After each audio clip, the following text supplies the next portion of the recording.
სრულიად საქართველოს კათოლიკოს პატრიარქის, მცხეთა თბილისის მთავარეპისკოპოსის, ბიჭვინთისა და ცხუმ-აფხაზეთის მიტროპოლიტის, უწმინდესისა და უნეტარესის, ილია მეორის ლოცვა-კურთხევით თბილისის საკრებულოში ნიკეის პირველი მსოფლიო კრების 1700 წლის იუბილესადმი მიძღვნილი საერთაშორისო კონფერენცია სახელწოდებით პრიმატობისა და სინოდალობის საკითხი და პირველი მსოფლიო კრება გაიხსნა. ორდღიანი ღონისძიება საქართველოს საპატრიარქოს თბილისის სასულიერო აკადემიისა და სემინარიის ორგანიზებით იმართება. კონფერენცია თბილისის სასულიერო აკადემიისა და სემინარიის რექტორმა, თეოლოგიის, ფილოლოგიისა და პოლიტიკის მეცნიერებათა დოქტორმა, პროფესორმა, საქართველოს მართლმადიდებელი ეკლესიის პროტოპრესვიტერმა გიორგი ზვიადაძემ გახსნა. მან ღონისძიების მნიშვნელობაზე ისაუბრა. კონფერენციის მონაწილეებს მიმართა საპატრიარქო ტახტის მოსაყდრემ, სენაკისა და ჩხოროწყუს მიტროპოლიტმა შიო. მიტროპოლიტ შიოს მისასალმებელი წერილი დამსწრე საზოგადოებას მანგლისისა და თეთრი წყაროს მიტროპოლიტმა ანანიამ გააცნო. ღონისძიებაზე სიტყვით გამოვიდნენ საქართველოს პარლამენტის თავმჯდომარე შალვა პაპუაშვილი, თბილისის საკრებულოს თავმჯდომარე ზურა ბაბაშიძე, თბილისის ვიცე-მერი გიორგი ტყემალაძე, საქართველოს მეცნიერებათა ეროვნული აკადემიის პრეზიდენტი აკადემიკოსი როინ მეტრეველი, წმინდა საყდრის დესპანი, ცისის ტიტულარული არქიეპისკოპოსი ანტე იოზიჩი, ბუდაპეშტის საპიენტიას სახელობის უნივერსიტეტის რექტორი, მღვდელი იაკო ფეერვარი და საბერძნეთის მართლმადიდებელი ეკლესიის ოფიციალური ჟურნალის თეოლოგია მთავარი რედაქტორი ალექსანდროს კაციარასი. საერთაშორისო კონფერენციას წმინდა სინოდის წევრები, სხვა სასულიერო პირები, საკანონმდებლო და აღმასრულებელი ხელისუფლების წარმომადგენლები, ქართველი და უცხოელი მეცნიერები და სხვადასხვა სფეროს წარმომადგენლები ესწრებოდნენ. თქვენ აღმატებულებო, ბატონო პარლამენტის თავმჯდომარე, ძირფასო ბატონებო, ძირფასო ქალბატონებო, ბატონო პრეზიდენტო აკადემიისა როინ, ჩვენო ძირფასო სტუმრებო, რა თქმა უნდა პროექტში თქვენო მაღალყოლადი საუნდულესობა, ჩვენთვის მნიშვნელოვანი თარიღები არის 1700 წლისთავი ნიკეის კრებიდან და მალე ჩვენ შეწევნით გეგმავთ თქვენთან ერთად რომ დღესასწაულოთ 1700 წლისთავი საქართველოს გაქრისტიანებისა. ეს არის უდიდესი მოვლენა, უდიდესი თარიღები არის და ჩვენ იმედი გვაქვს, რომ ერი და ბერი ერთად შევძლებთ ღირსეულად, როგორც ეკადრება ჩვენ დიდებულ ერს, აღნიშნავთ აი ამ დღეს. დღევანდელ შეკრებასთან დაკავშირებით თავისი სიტყვა მისალმება გამოაგზავნა მეუფე შიომ. თქვენ მოგეხსენებათ, მეუფე შიო გახლავთ ჩვენი საპატრიარქო ტახტის მოსაყდრე და მოგახსენებთ მის სიტყვას. მეუფე შიო მოგესალმება და ბრძანებს. მოგეხსენებათ წელს ქრისტიანული სამყარო ნიკეის პირველი მსოფლიო საეკლესიო კრებიდან 1700 წლის იუბილეს აღნიშნავს. ზოგადად საეკლესიო კრება სინოდი ეკლესიის უმაღლესი მმართველი ორგანოს წარმოადგენს როგორც მსოფლიო, ისე ადგილობრივ დონეზე. საკუთრივ მსოფლიო კრება კი გახლავთ ის უმაღლესი ორგანო, რომელსაც უცდომელობის სტატუსი აქვს მინიჭებული. გამომდინარე აქედან, რომ ეკლესია თავის უცდომელ სწავლებას სწორედ ამ ორგანოს აცხადებს, ამიტომაც სიყვარული მსოფლიო კრებებზე უპირველესად ეკლესიის დოგმატური სწავლებები განისაზღვრებოდა და დაამტკიცდა და ამასთან შემუშავდა ქრისტიანული ეკლესიის საერთაშორისო კანონმდებლობას, რაც თავის მხრივ წმინდა წერილთან ერთად საეკლესიო სამართლის პირველად წყაროს წარმოადგენს. საეკლესიო კრებების ინსტიტუტი თავად მოციქულებმა ჩამოაყალიბეს. ამის პირველი მაგალითი გახლავთ ჩვენი წელთაღრიცხვით დაახლოებით 59 წელს ქალაქ იერუსალიმში გამართული ეგრეთ წოდებული მოციქულთა კრება. ხაზგასასმელია ის ფაქტი, რომ მსოფლიო კრებების მოწვევაში განსაკუთრებული წვლილი საერო ხელისუფლებას მიუძღვის. ისტორიულად 7-ვე მსოფლიო კრება ბიზანტიის იმპერატორის ორგანიზებით და რიგ შემთხვევაში თავად მათი ინიციატივით იქნა მოწვეული. საყურადღებოა იმპერატორ კონსტანტინე დიდის სურვილი და მოწოდება, რათა პირველი მსოფლიო კრების მონაწილე ეპისკოპოსებს ეზრუნათ იმაზე, რომ სამოციქულო დოგმატების სისაღისა და ეცვლებისთვის მიეხსიათ, რითაც ეკლესიას და სახელმწიფოს მისივე სიტყვებით დაუბრუნდებოდა მშვიდი დღეები და უზრუნველი ღამეები. იმპერატორის აღნიშნული მოწოდებიდან ნათლად ჩანს, თუ რაოდენ დიდი მნიშვნელობა ჰქონდა სახელმწიფოსათვის ეკლესიის სიჯანსაღეს, სიძლიერეს, ერთობას, რომლის მიღწევის ერთადერთი გზა იმპერატორის გადაწყვეტილებით მსოფლიოს საეკლესიო კრების მოწვევა იყო. ასევე საინტერესოა საეკლესიო კრებების ცნების საღვთისმეტყველო მნიშვნელობა. ზოგადად, კრებსითობა ეკლესიის არსობრივი თვისება გახლავთ საეკლესიო მამათა სწავლებით. ეკლესიის კრებსითობის წყარო თავადწმინდა სამებაა, რომელიც ჰიპოსტატურად არის სამპიროვანი მამა, ზე და სულიწმინდა, ხოლო ბუნებით ერთარსება ღმერთი. შესაბამისად, როგორც ერთი ღმერთი გამოვლენილი სამებით, ხოლო სამება ერთობით.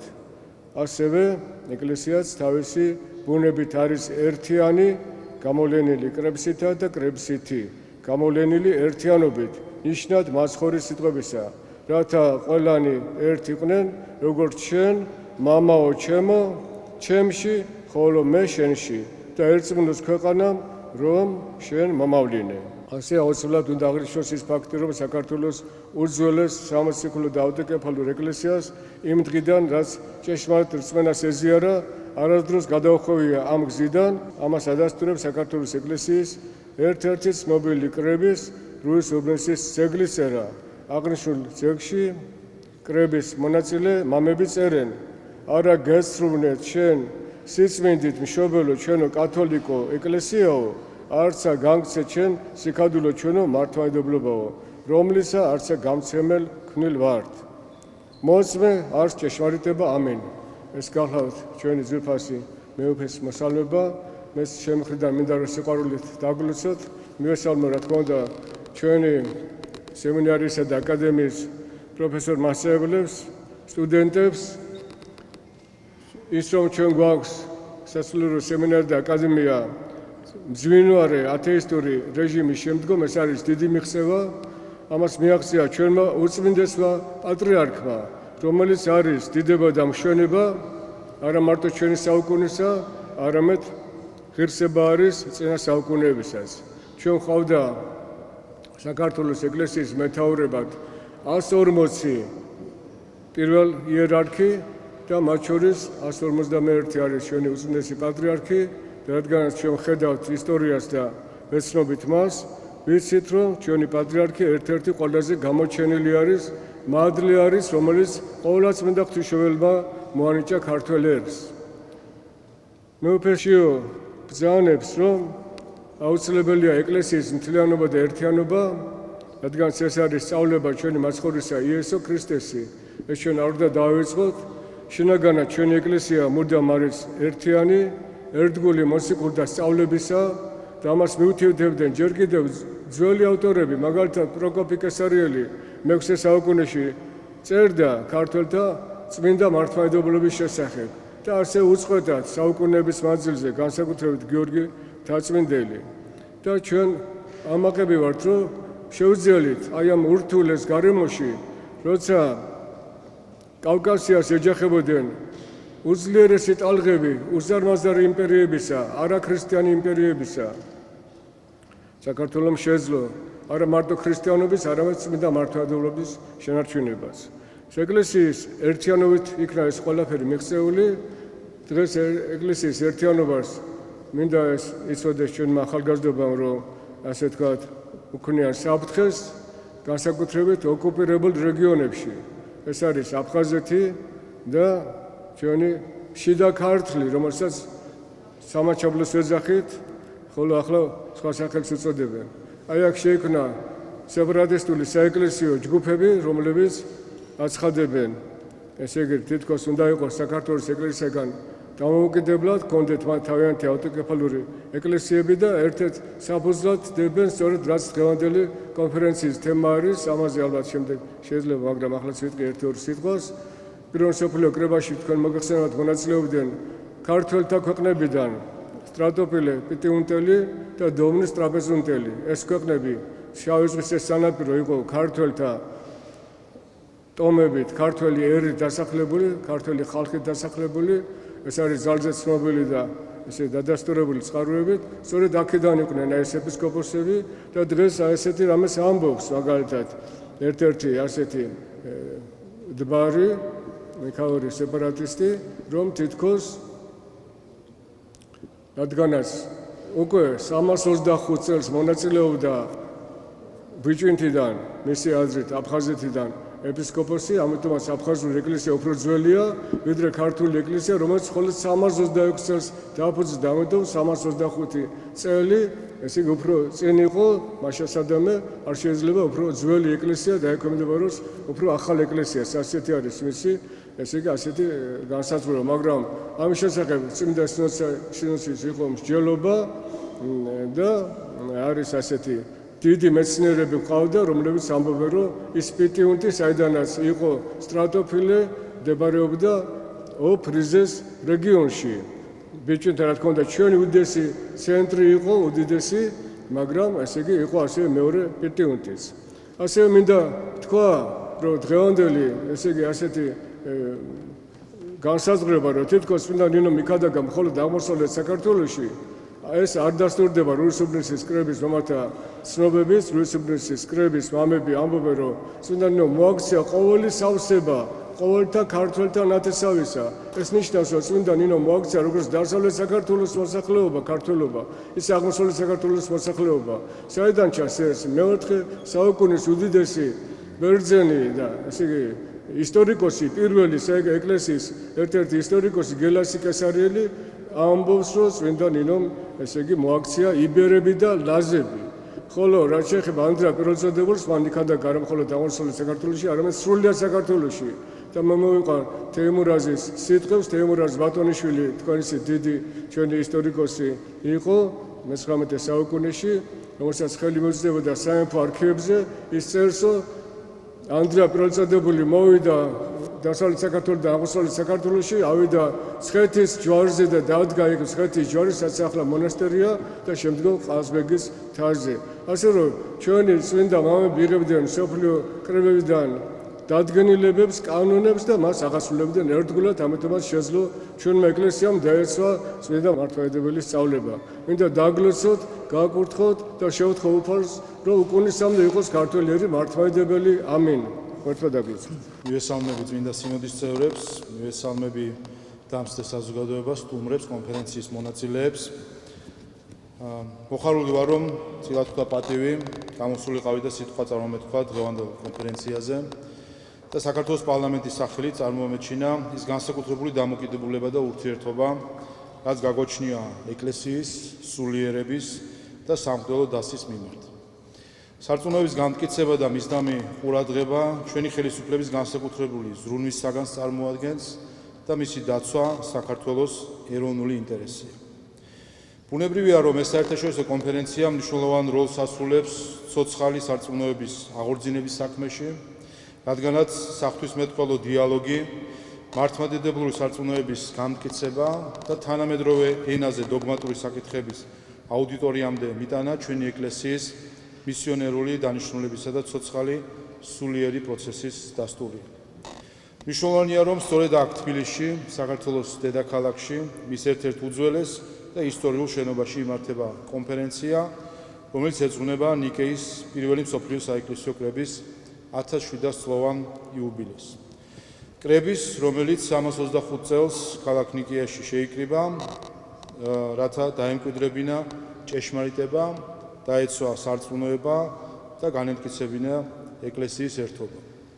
ეს არის მემკვიდრეობა, რომელიც მაშინათვე შეისრიცხლოსა საქართველომ და მისთვის არასდროს გადაუხვევია. სწორედ ეს ერთგულება, ეს სიმტკიცე და ეს რწმენა გამოარჩევს ქართველ ადამიანს. ეკლესიის მიმართ ერის და ბერის დამოკიდებულება საუკეთესოდაა ჩამოყალიბებული რუის ურბნისის საეკლესიო კრების ანდერძში. გადის ასწლეულები, ათასწლეულები და მიუხედავად ჟამთა სიავისა თუ სხვადასხვა ეპოქალური განსაცდელისა, ჩვენი წინაპრების რჯულსა და ანდერძს ჩვენ არ ვუხობთ. როგორც გადმოცემით ვიცით, მეოთხე საუკუნის საქართველოდან ორი ეპისკოპოსი ესწრებოდა ნიკეის წმინდა კრებას. ეს კრება უმნიშვნელოვანესი იყო არა მარტო ქრისტეს ეკლესიის, არამედ მთლიანად მსოფლიო ისტორიის შემდგომი განვითარებისთვის. იმპერიისა და ეკლესიის ურთიერთობების ჩამოყალიბებისთვის, ეპისკოპოსთა პრიმატისა და იერარქიულობის დადგენისთვის, სრულ სწავლებათა დაგმობისა და და რწმენის სიმბოლოს აღიარებისთვის. სამყაროს უმთავრესი მოვლენის, აღდგომის ბრწყინვალე დღესასწაულის აღნიშვნის დღის განსაზღვრისათვის. საქართველოს ეკლესია ყოველწლიურად იხსენებს ნიკეის პირველი მსოფლიო კრების 318-ვე წმინდა მამას, მათ მიერ გადმოცემულ 20-ვე კანონს კი სათანადოდ აღასრულებს. ჩვენი ეკლესია ჩვენი სახელმწიფოს უძველესი ინსტიტუციაა, რომელიც განუყოფლადაა გადახლართული ჩვენი ერის სვებეთში. ქართველი ერი, მისი სამშობლო, საქართველო და მისი სამოციქულო და ავტოკეფალური ეკლესია ერთმანეთთან თანაშეზდილი და ერთმანეთისგან განუყოფელია. ვერც ერთმა მტერმა ვერ შეძლო მათი განცალკევება და ერთმანეთისგან გაგლეჯა. სწორედ ამ ერთობაშია ჩვენი ჭეშმარიტი ძალა. ჩემი სიტყვა მინდა დავასრულო წმინდა ირინეოს ლიონელის ციტატით ერეტიკოსთა წინააღმდეგ სიტყვიდან. სადაც არის ეკლესია, იქ არის სულიწმინდა. ხოლო სადაც არის სულიწმინდა, იქ არის მთელი ჭეშმარიტება. მივესალმები საქართველოს პარლამენტის თავმჯდომარის მისაღებად ბატონ შალვა ბაქოაშვილის, მთავრობის პარლამენტის წევრებს, საპატრიარქოს წარმომადგენლებს, წმინდა სინოდის წევრებს, სასულიერო პირებს. ჩემთვის დიდი პატივია საკრებულოს საკრედით მოგესალმოთ და უმასპინძლოთ ნიკეის პირველი მსოფლიო კრების 1700 წლის იუბილეისადმი მიწვევს საერთაშორისო კონფერენციას, რომელიც სრულიად საქართველოს კათოლიკოს პატრიარქის უწმიდესის და უნეტარესის ილია მეორის ლოცვა-კურთხევით ტარდება. ამ კონფერენციაზე ასეთი მაღალი წარმომადგენლობა ნათლად ასახავს იმ სამაგალითო ურთიერთობას, რაც დღეს ჩამოყალიბდა სახელმწიფოსა და ჩვენ დედა ეკლესიას შორის. სწორედ ეს არის მტკიცე წინაპირობა, რომ ამ რთულ და წინააღმდეგობთა სავსე დროს ერთად გადავლახავთ გამოწვევებს და სამშვიდობოს გავიყვანთ ჩვენ სამშობლოსა და ხალხს. მინდა აღვნიშნო, რამდენად მნიშვნელოვანია ის საქმიანობა, რასაც უწმიდესი პატრიარქის კურთხევით საქართველოს საპატრიარქო და თბილისის სასულიერო აკადემია და სემინარია საღვთისმეტყველო მეცნიერებისა და კვლევების მიმართულებით ახორციელება. და აქვე, რა თქმა უნდა, მინდა ვისარგებლო შემთხვევით და მამა გიორგი ზვიადაძეს აკადემიის რექტორს განსაკუთრებული მადლობა გადაუხადო და კიდევ ერთხელ დაგიდასტუროთ დიდი პატივისცემა. დღევანდელი ღონისძიება ამ დიდი საქმის მორიგი კარგი დადასტურებაა და ვფიქრობ კონფერენციას ასევე განსაკუთრებულ მნიშვნელობას ანიჭებს დიდი საგანმანათლებლო ტრადიციების მქონე ევროპული უნივერსიტეტების ჩართულობაც და მინდა ასევე განსაკუთრებულად მივესალმო მათ წარმომადგენლებს და დარწმუნებული ვარ, რომ 2 დღის განმავლობაში ძალიან საინტერესო თეოლოგიური ხასიათის მსჯელობები გაიმართება. დიდი მადლობა მამა გეორგი. ძალიან მადლიერი ვარ, რომ საქართველოს საპატრიარქოს თბილისის სასულიერო აკადემიამ და სემინარიამ მომიწვია, რათა აქტიური მონაწილეობა მიმეღო კონფერენციაში, რომელიც დღეს იმართება სათაურით პრიმატობისა და სინოდალობის საკითხი და პირველი საეკლესიო კრება და ეძღვნება ნიკეის პირველი მსოფლიო საეკლესიო კრების 1700 წლის თავს. შემიძლია დასკვნის სახით ვთქვა, რომ ნიკეის 325 წლის პირველი საეკლესიო კრებიდან მოყოლებული პრიმატობა და სინოდალობა ეკლესიის ორ შემადგენელ განზომილებად იქცა. მადლიერი ვარ კონფერენციის ორგანიზატორების, რომელთაც უზრუნველყვეს იმ მნიშვნელოვანი მოვლენის აღნიშვნა, რასაც ადგილი ჰქონდა 1700 წლის წინ ნიკეაში. უღრმეს მადლობას ვუხდი ამ აკადემიის რექტორს, მაღალღირს პროტოპრესვიტერ გიორგი ზვიადაძეს, მისი გულთბილი მოწვევისა და გულთბილი მასპინძლობისთვის. ჩვენი პარტნიორობა, რომელიც სულ რაღაც 9 წლის წინ ჩამოყალიბდა, გამოხატავს მეგობრობის, დიალოგისა და ურთიერთპატივისცემისკენ საერთო მისწრაფებას. განსაკუთრებული პატივი მსურს მივაგო მის უწმინდესობასა და უნეტარესობას, სრულიად საქართველოს კათოლიკოს პატრიარქს ილია მეორეს და ღრმა პატივისცემა მინდა გამოხატო მისი სულიერი წინამძღოლობის მიმართ. მისი ხმა კვლავაც სიბრძნით, მშვიდობითა და სახარებისადმი ურყევი ერთგულებით შთააგონებს როგორც ქართველ ხალხს, ასევე ფართო ქრისტიანულ სამყაროს. დღეს თუ რაიმე შეგვიძლია რომ მივიღოთ პირველი მსოფლიო კრების 1700 წლის თავის საიუბილეო ღონისძიებებიდან, ეს ფაქტების ისტორიული გახსენება კი არ უნდა იყოს, არამედ უფრო იმის შეხსენება, რომ მართლმადიდებელ ეკლესიასა და თეოლოგიას ნებისმიერ ეპოქაში შეუძლია გამოუვალი მდგომარეობის დაძლევა. ამისთვის უბრალოდ საკმარისია, რომ შეხვედრებსა და დიალოგებს არ შეუშინდეს. საქართველოს ეკლესიას კი შიშის არანაირი მიზეზი არ აქვს. დღეს ღირსშესანიშნავი დღეა ჩვენი ეკლესიისთვის, ჩვენი სასწავლებლისთვის ღონისძიება, რომელიც ტარდება დღეს, განსაკუთრებულია იმით, რომ პირველად არის ასეთ სივრცეში უცხოელი ღვთისმეტყველების მოწვევა ასეთი განსაკუთრებული დღისთვის და ასეთი კონფერენციის ჩატარება. ასევე განსაკუთრებული თარიღი აღინიშნება დღეს ნიკეის კრების 700 წლისთავი, რომელიც თავისი შინაარსით იყო, რა თქმა უნდა, ასევე ძვირფასი, იმიტომ რომ იმ პერიოდში სწორედ განხორციელდა ისეთი დიდი ღონისძიებები, როგორიც არის სისტემაში მოყვანა საეკლესიო წესების, მაგალითად ის, რომ დაიგმო არიოზის წვალება, ასევე შემუშავდა ის ფაქტი, რომ აღდგომის დღესასწაული ეზეიმად ყველას ერთად და არ ყოფილიყო ისე, როგორც ძველ დროში იყო ცალ-ცალკე ეზეიმი და რაც ყველაზე მთავარია, შემუშავებული იქნა რწამსი, ანუ სიმბოლო სარწმუნოებისა. მინდა დღევანდელი დღე მივულოცო პირველ რიგში ჩემს საყვარელ სასწავლებელს, მის ხელმძღვანელობას, ჩვენს რექტორს და რა თქმა უნდა პირველ რიგში მივულოცო ჩვენს უწმინდეს და უნეტარეს ილია მეორეს, რომელიც უშუალო მითითებითაც და დავალებითაც დღევანდელი კონფერენცია ტარდება. საერთაშორისო კონფერენციების არსებობა, მათი განხორციელება, ჩატარება ძალიან მნიშვნელოვანია ქვეყანაში ამა თუ იმ დარგის განვითარებისათვის. ის ხელს უწყობს საერთაშორისო დონეზე ცოდნის და გამოცდილების ურთიერთგაზიარებას. ასევე ძალიან მნიშვნელოვანია ქვეყნის ფარგლებს გარეთ საერთაშორისო ურთიერთობების დამყარებისათვის, გამტკიცებისა და გაღრმავებისათვის.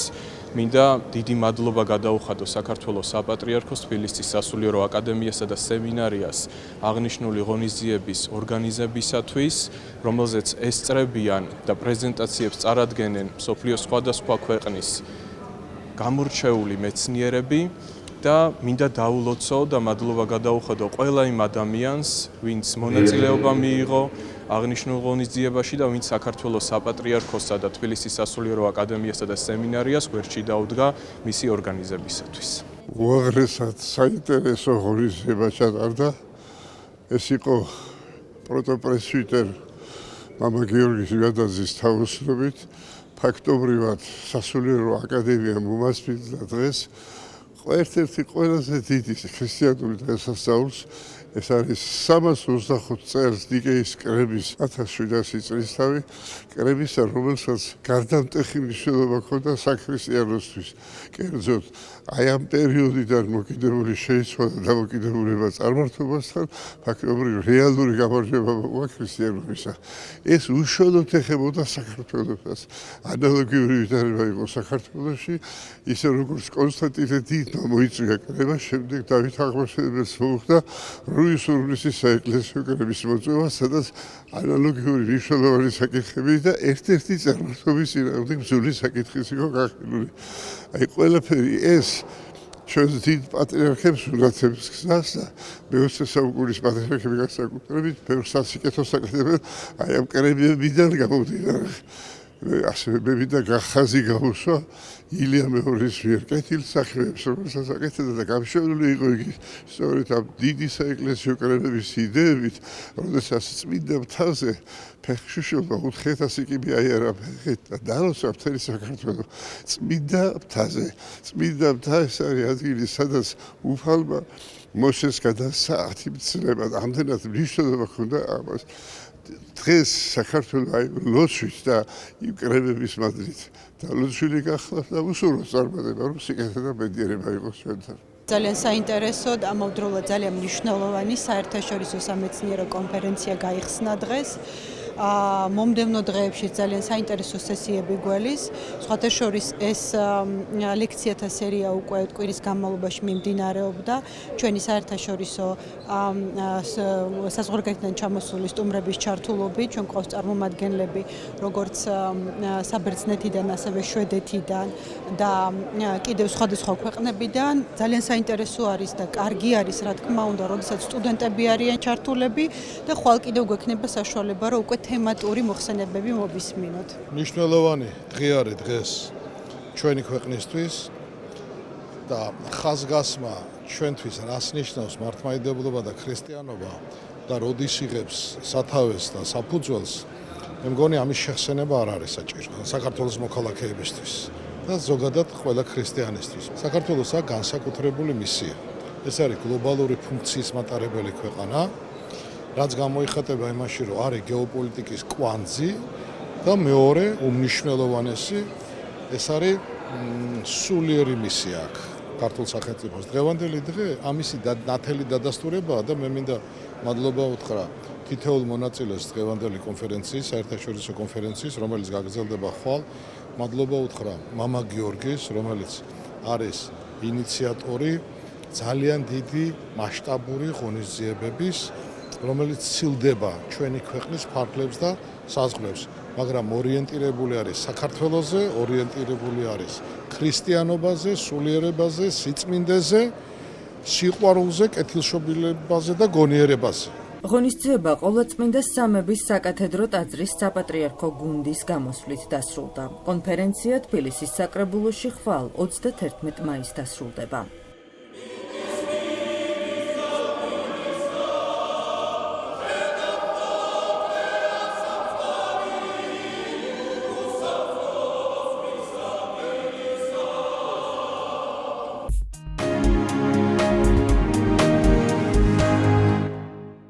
ყოვლადწმინდა სამების სახელობის საპატრიარქო ტაძრის ეზოში 29 მაისს ახალგაზრდული მოძრაობა დავითიანის შემაჯამებელი ღონისძიება გაიმართა. შეხვედრა ანსამბლმა მარულამ გახსნა. ღონისძიების მონაწილეებს სიტყვით მიმართა მოძრაობა დავითიანის პრეზიდენტმა კოტე სვანაძემ. მან წლის განმავლობაში განხორციელებულ პროექტებზე ისაუბრა და თითოეულ მონაწილეს აქტიური ჩართულობისთვის მადლობა გადაუხადა. ღონისძიების ფარგლებში მოძრაობა დავითიანის პროექტებში გამარჯვებულები გამოავლინეს. საუკეთესო ვიდეო რგოლის შემქმნელებს წიგნიერი ლიდერის საკლუბო აქტივობებისა და ტესტირების შედეგად გამარჯვებულებს სერტიფიკატები გადაეცათ. ვიდეო რგოლის თემა იყო ცხოვრება ინტერნეტის გარეშე. დაჯილდოვდა თბილისის 129 საჯარო სკოლა. საკლუბო აქტივობებში გამარჯვება თბილისის ვაჟა-ფშაველას სახელობის 97 საჯარო სკოლამ მოიპოვა. დავითიანის პროექტებში გამარჯვებული 20-მდე მოსწავლე ტაო კლარჯეთში გაემგზავრება. გარდა ამისა, სხვადასხვა ნომინაციაში გამარჯვებულებს საჩუქრად ვაუჩერები გადასცეს. ღონისძიების ფარგლებში 2 ვიდეო რგოლის ჩვენება გაიმართა. ერთ-ერთი ასახავდა საქართველოს ისტორიას მე-16 საუკუნეებში. დავითიანის პრეზიდენტმა კოტე სვანაძემ სკოლის დირექტორებს თანამშრომლობისთვის მადლობა გადაუხადა და სიგელები გადასცა. ღონისძიებას სამების საპატრიარქო ტაძრის მღვდელმსახური არქიმანდრიტი იოანე მჭედლიშვილი, თბილისის წმინდა ცხრაყრმა კოლაელთა სახელობის ტაძრის მღვდელმსახური დეკანოზი თომა ცეცხლაძე, სხვა სასულიერო პირები, თბილისის სხვადასხვა სკოლის დირექტორები, პედაგოგები, მოსწავლეები და მათი მშობლები ესწრებოდნენ. საქართველოს საპატრიარქოსთან არსებული ახალგაზრდული მოძრაობა დავითიანი აწლეულებია ახორციელებს პროექტებს და პროგრამებს, რომლებშიც ასობით და ათასობით ახალგაზრდაა ჩართული, ძირითადად ესენი არიან ბავშვები, სხვადასხვა ღონისძიებები ეწყობოდა მთელი წლის განმავლობაში, სხვადასხვა აქტივობებს ავალებენ ბავშვებს და დიდი სიხარულით ასრულებენ. დღეს უამრავი ახალგაზრდა შეკრებილი, რაც ძალიან სასიხარულო ბედნიერი სახეები მათი. ეს ადამიანები უკვე წარმატებულები არიან, რადგან მთელი წლის განმავლობაში დავითიანში სხვადასხვა პროექტებში იღებდნენ მონაწილეობას და უსურვებ დავითიანს, რომ კიდევ მეტი მომავალ წელში ახალგაზრდები მოსულიყვნენ და რათა გაესწრონ ჩვენს კულტურას, არწმუნოებას და ეს ყველაფერი ძალიან დიდ სიკეთეს ემსახურება და ყველა უნდა იყოს ამაში ჩართული. დღევანდელი ღონისძიების ფარგლებში მქონდა პატივი გამეზიარებინა სიხარული, რომელიც დავითიანის როგორც ღვთისგან კურთხეული ორგანიზაციის საქმიანობით ვრცელდება საქართველოს საზოგადოებაში. ძალიან ბევრმა ბავშვმა თავისი სითბო, თავისი სიყვარული, თავისი დადებითი ენერგია გაუზიარა სამყაროს, გაუზიარა ყოფ სტუმრებს. მეც გადმომედო მათი ემოცია და გული სიხარულითა და სითბოთი ამევსო. მადლობელი ვარ ჩვენი უწმინდესი პატრიარქისა, რომლის კურთხევითაც არის ეს ორგანიზაცია დაარსებული. მადლობელი ვარ მისი, რადგანაც მისი კურთხევით განხორციელებულ ღონისძიებებში მეც შევძელი ჩემი პატარა წვლილი შეტანა. თანამედროვე ტექნოლოგიების გამოყენებით შევქმნით პატარა ვიდეო რგოლები უпростоრედ, სადაც გაცოცხლდა ჩვენი ისტორიის ცნობილი და უცნობი გმირები. ვფიქრობთ, ეს მიდგომა თანამედროვე საზოგადოებისთვის, თანამედროვე ტექნოლოგიების გამოყენებით, ისტორიული პერსონაჟების გაცოცხლებისა იქნება მნიშვნელოვანი და კეთილნაყოფიერი. და მადლობა ამ იდეის ავტორებს და პირდაპირ ვამბობ, რომ ამ ბავშვებისგან საოცარი ენერგია მოდის. ამ ბავშვებისგან ისეთი მადლი იფრქვევა და ისეთი იდეები მომდინარეობს. ეს იდეები ყველა რომ განხორციელდეს, საქართველოს აუცილებლად გამწყინება და გამთლიანდება. დღეს დავითიანის კურსდამთავრებულებს ჰქონდათ გამოსაშვების საღამო. პროექტში მონაწილეობდა 25 საჯარო სკოლის 150-მდე ახალგაზრდა, რომელთაც ერთი წლის განმავლობაში დავითიანში შეისწავლეს მათთვის ძალიან საინტერესო და მნიშვნელოვანი თემები, როგორიც არის მსოფლიო ლეგენდების ისტორია, პროექტების მართვა, კარიერის დაგეგმვა, რაც მათთვის და მათი მომავლისათვის ძალიან მნიშვნელოვანია. დავითიანი მოხარულია, რომ წელსაც წარმატებით და ფართო მასშტაბით დაასრულა აღნიშნული ღონისძიება. სასიხარულოდ აღსანიშნია, რომ ჩვენ უკვე გვყავს მომავალი ნაკადი, რომელიც დაესწრო დღევანდელ ღონისძიებასაც და ეს მიატყუებს იმაზე, რომ დავითიანის პროექტი ახალგაზრდების საკმაოდ წარმატებით სარგებლობს, ინტერესი ბევრია ახალგაზრდების მიმართ და ჩვენც ვეცდებით, რომ მათი მოლოდინები ყოველთვის გავამართლოთ. დავითიანი ნამდვილად დიდ საქმეს აკეთებს, ჩვენი სკოლა დიდი ხანია თანამშრომლობს მასთან და არაერთ თაობას მიუღია მონაწილეობა. მით უფრო საინტერესო ხდება ეს ბოლო პერიოდში ახალ-ახალი აქტივობები, რაც ძალიან მნიშვნელოვან უნარჩვევებს უნვითარებს მოსწავლეებს და მომავალი დამოუკიდებელი ცხოვრებისთვის ამზადებს. წინა წლების პერიოდში ჩემი შვილიც გახლდათ დავითიანის წევრი და იქიდან ძალიან მნიშვნელოვანი რამ კეთდება ბავშვებისთვის და სულ მოუწოდებ მე მოსწავლეებს, იმიტომ რომ იქ გატარებული თითოეული დღე ჩემი შვილისთვის იყო ძალიან მნიშვნელოვანი მრავალფეროვანი აქტივობებით და იმ აქტივობებით, რომელიც ასაკობრივ თავისებურებთან არის შერწყმული. მადლობა საპატრიარქოს, მადლობა დავითიანს ესეთი დიდი საქმის კეთებისთვის.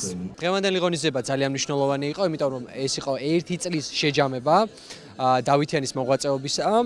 კონკრეტული ჩემი მოვალეობა იყო, რომ გამეცოცხლებინა მე-16 საუკუნე და მე-8 საუკუნის პერიოდის საქართველო და გავაცოცხლე ზუსტად იმ მეთოდებით, თანამედროვე ტექნოლოგიებით და ასევე იმ მიდგომებით, რასაც დღეს აქტიურად იყენებენ. დღეს დავითიანში გაიმართა ფინალი, არ მხოლოდ ფინალი, სხვადასხვა აქტივობების გამარჯვებლების გამოვლენა. აღმოჩნდა, რომ თურმე დაკლაჭში მეცნიერი ვარ და ტესტირებაში გავემარჯვე. ძალიან მიხარია. გამარჯვებას არ ველოდით, იმიტომ იმედი არ ქონდა თავიდან, რადგან ძალიან ბევრი კარგი კონკურენტი ყავდა, ვინც შემართებით ემზადებოდნენ. თუმცა ჩვენი ასეთი შრომით გავიმარჯვეთ და მოვიპოვეთ საკლუბო საგზური ტაო-კლარჯეთში. და ძალიან ბედნიერი ვარ და არ ველოდი, მაგრამ უზომოდ ბედნიერი ვარ მაინც.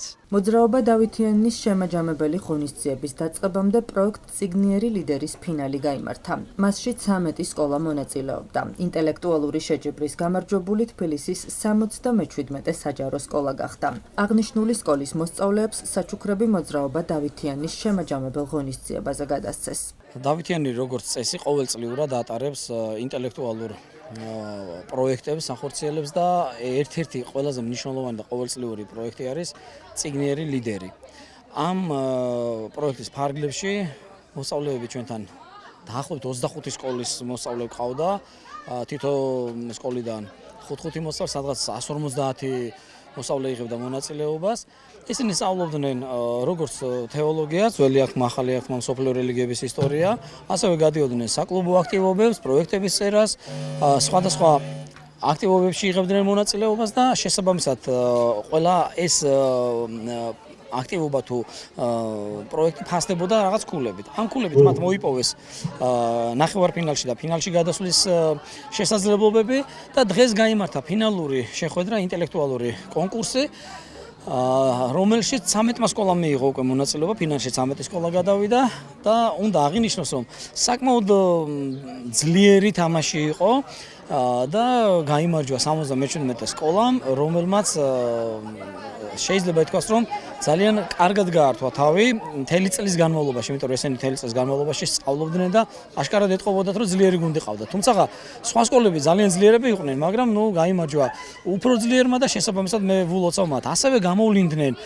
ტესტირებაში გამარჯვებულები, რომელთაც დაწერეს საუკეთესო რეიტინგით გამოვლინდნენ და 7 ტესტირებით გამარჯვებული, 6 არის ეს გუნდი, 6 კაციანი გუნდი, რომელმაც ინტელექტუალურ ფინალში გაიმარჯვა და 4 მოსწავლე ასევე საკლუბო მიმართულებით. ეს ჩვენთვის მეორე გამარჯვებული არის უკვე, შარშამ ყავდა პირველი გამარჯვებული საკლუბო მიმართულებაში და წელს მეორე გამარჯვებული გამოვლინდა, რომელთაც საკლუბო აქტივობებში დაგროვილი ქულების საშუალებით მოიპოვეს გამარჯვება და ყველა ერთად წავლენ ტაო კლარჯეთში. წიგნიერი ლიდერის ფარგლებში დღეს გაიმართა ფინალი და უნდა ვთქვა, რომ ძალიან მოხარული ვარ, რომ ჩვენმა სკოლამ გაიმარჯვა და კიდევ უამრავმა ბავშვმა. ყველა ერთად მივდივართ ტაო კლარჯეთში და უნდა ვთქვა, რომ ძალიან აღრთმოვანებული ვარ და ძალიან მიხარია, იმიტომ რომ დავითიანმა ბევრი კარგი მოგონება დამიტოვა, ასე რომ ვთქვა და ძალიან ბედნიერი რომ ამ პროექტში მონაწილეობის მიღება შევძელით. ძალიან დიდი მოლოდინი მქონდა, ძალიან დიდი იმედებს ვამყარებდი და ძალიან ბევრს ვშრომობდი იმისათვის, რომ ეს დღე დამდგარიყო და გამემარჯვო. თავარი პრიზი მოვიგეთ და ძალიან ბედნიერი ვარ, რომ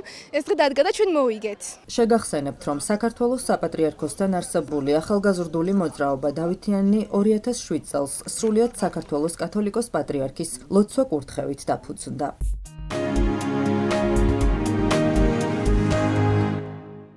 ახალი მასშტაბური კვლევის მიხედვით დადგინდა, რომ ტვინის გამართულად ფუნქციონირებისთვის მნიშვნელოვანია ფიზიკური აქტივობა. რეგულარული მოძრაობა ადამიანს ეხმარება დეპრესიის, შფოთვისა და მეხსიერების პრობლემების დაძლევაში. ამ საკითხზე კვლევა ჩინეთში ჩატარდა. შედეგები კი CNN-მა გამოაქვეყნა. სპეციალისტების განმარტებით დაკვირვების თანახმად ინტენსიური ვარჯიში საჭირო არ არის. ნებისმიერი ყოველდღიური მოძრაობა, თუნდაც სიარული, ბაღში მუშაობა ან სხვა მსუბუქი აქტივობა ტვინზე დადებით გავლენას ახდენს. კვლევაში 73,000-ზე მეტი ადამიანი მონაწილეობდა. სპეციალისტების განცხადებით, ზოგ შემთხვევაში დეპრესიის წინააღმდეგ სამკურნალოდაც ეფექტურია ფიზიკური აქტივობა. სპეციალისტების განმარტებით, ტვინის ნორმალური მუშაობისთვის მთავარი და მნიშვნელოვანი არის მეტი მოძრაობა და ნაკლები უმოქმედობა. მათი მოსაზრებით, კვირაში 150 წუთი ზომიერი ფიზიკური აქტივობა ადამიანის ორგანიზმისთვის აუცილებელია.